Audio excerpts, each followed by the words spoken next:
Bismillahir Rahmanir Rahim. Ga wata fa'ida ta masu neman karatu na Muhammadiyya ko na zamani. Wannan sirrin ana rubuta shi kamar yadda ku gan shi a jikin allo.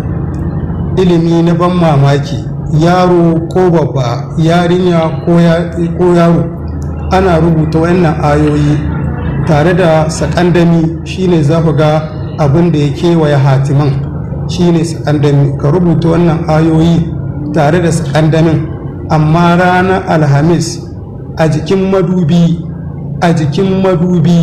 ka ɗaura shi a sama ya kwana. Bayan sallar asuba ka wanke, a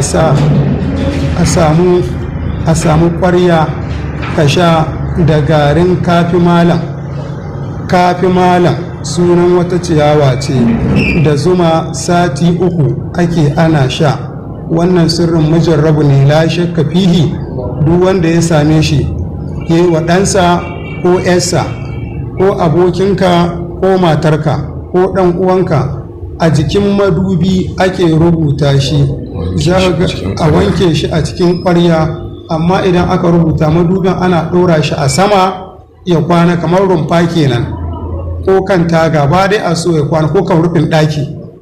A sama ake ɗora shi madubin sai ya kwana. Da asuba, bayan an yi sallar asuba ake wanke rubutun a sabuwar ƙwarya ka sha da gari kafi malam, ko wata cewa ana sirya ta ana cewa ta kafi malam tare da shi ake sha, da zuma a nan farar saƙa. Wannan sirrin mujarrabu ne. Idan ba a samu zuma farar saƙa mai kyau ba, a nemi sukari mai iyali. Irin wannan mai iyalin sai a zuba a cikin narke a sha. Ayoyin wannan shine abin da ake rubutawa. Allah ba mu nasara, Allah fa'idantar da mu abin da muka gaya muku, Allah ya amfanar da mu. Shikenan, bisalam.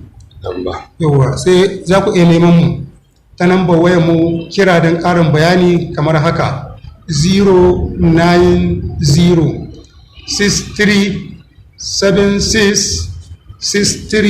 09063766347. sannan za mu ɗora muku lambobin da za ku samu a WhatsApp ko YouTube.